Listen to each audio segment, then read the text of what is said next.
Olá, boa noite para você. Esse é o Jornal do Ônibus, com as principais notícias do mundo rodoviário para você.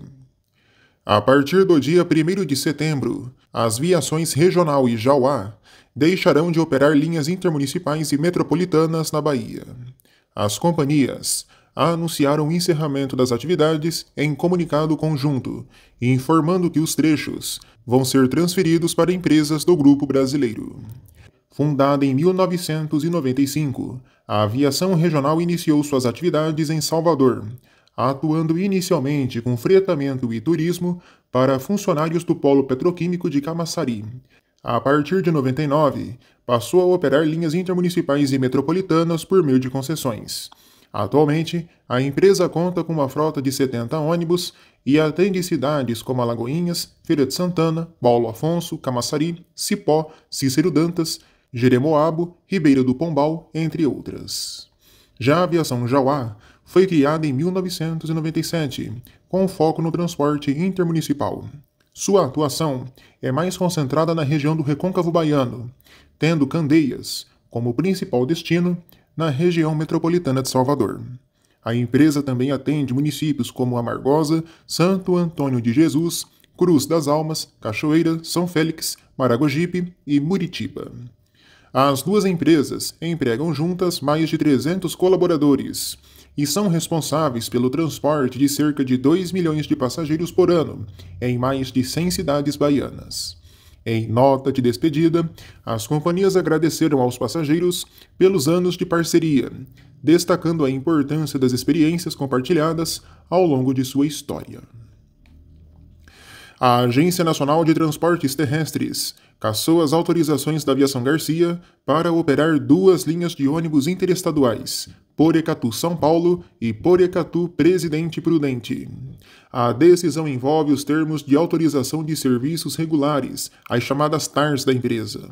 A deliberação foi aprovada pela diretoria colegiada da agência com base na Lei nº 10.233, de 2001, que trata das sanções aplicáveis a operadores do transporte terrestre regulado.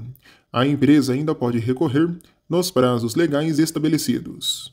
A ANTT não detalhou os motivos específicos da cassação, mas os dispositivos legais citados indicam que a medida foi motivada por descumprimentos operacionais, regulatórios e contratuais.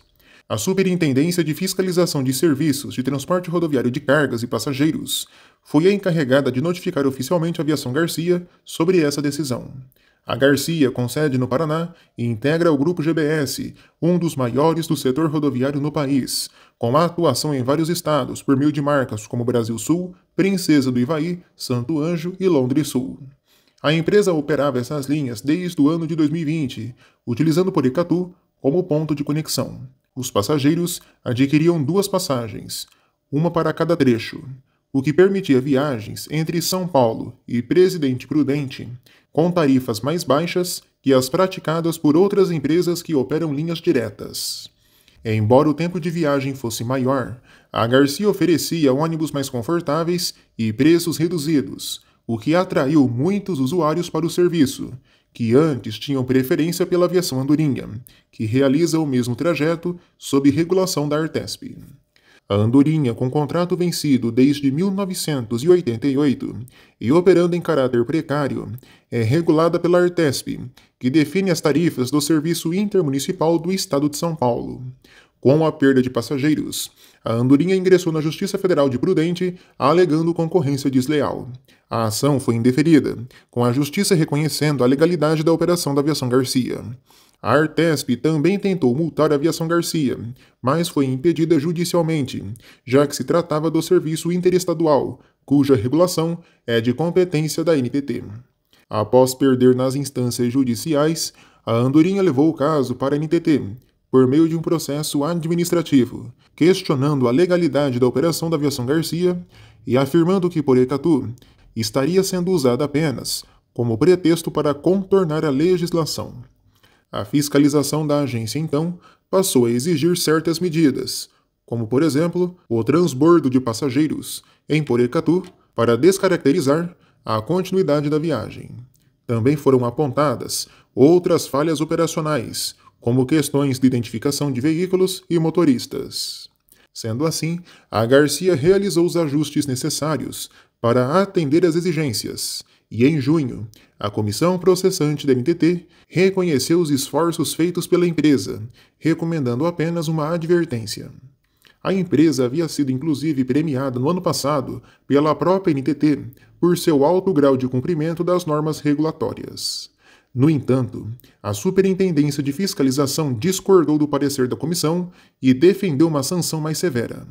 Assim, por si só, a diretoria colegiada da NTT acatou esse entendimento e decidiu pela cassação das autorizações.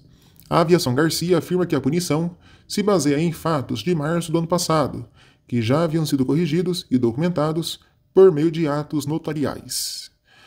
A empresa pretende recorrer da decisão e apresentar medidas judiciais e administrativas para tentar reverter a cassação, alegando falhas no processo e falta de avaliação atualizada da operação. A situação atual envolve um impasse entre uma decisão administrativa recente da NTT e uma medida judicial anterior da Justiça Federal de Brasília, emitida em dezembro, que garantia a continuidade da operação da Aviação Garcia. O caso deve seguir em disputa jurídica nas próximas semanas. Uma outra notícia da Garcia é a inauguração de sua sala VIP na rodoviária de Maringá. O local traz mais comodidade e conforto para os usuários da empresa, que aguardam embarques no local. A companhia pretende seguir expandindo suas salas VIPs para mais cidades e rodoviárias do país. A NTT indeferiu 2 pedidos da empresa Notável Expresso e Turismo, com sede em Brasília, para operar linhas interestaduais de transporte rodoviário coletivo de passageiros. As decisões foram publicadas no Diário Oficial da União e referem-se às rotas Osasco-Curitiba e Osasco-Rio de Janeiro, incluindo seções intermediárias. Segundo as deliberações 255 e 256 da agência, a diretoria colegiada negou os pedidos com base em pareceres técnicos e jurídicos dos processos administrativos correspondentes. Os motivos específicos do indeferimento não foram divulgados. Com isso, a Notável permanece sem autorização para operar as rotas solicitadas. As decisões foram assinadas pelo diretor-geral em exercício da NTT, Guilherme Tel Sampaio, e já estão em vigor. Fundada em julho de 2023 e controlada pelo empresário Fabiano Pereira Rangel, a Notável atua nos segmentos de fretamento e transporte sob demanda. Este é o primeiro indeferimento formal da empresa, publicado no Diário Oficial. Passageiros da Expresso Adamantina enfrentaram transtornos no terminal rodoviário do Tietê, em São Paulo.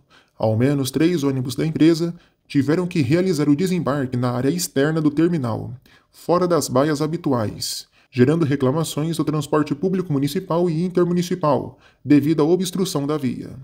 Em nota, a Socicam, responsável pela gestão do terminal, informou que o problema estava relacionado a questões administrativas que estão sendo tratadas em conjunto com a empresa.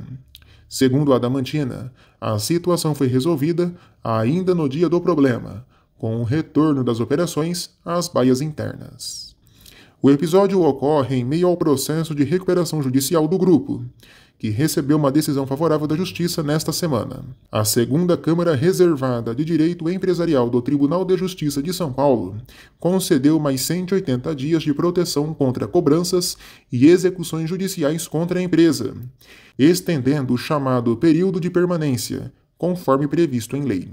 A medida visa garantir a continuidade das atividades e permitir a apresentação ou votação de um plano de recuperação judicial na Assembleia Geral de Credores, o que ocorrer primeiro. A prorrogação foi justificada pela atuação ativa das empresas na tentativa de superação da crise, sem omissão ou negligência.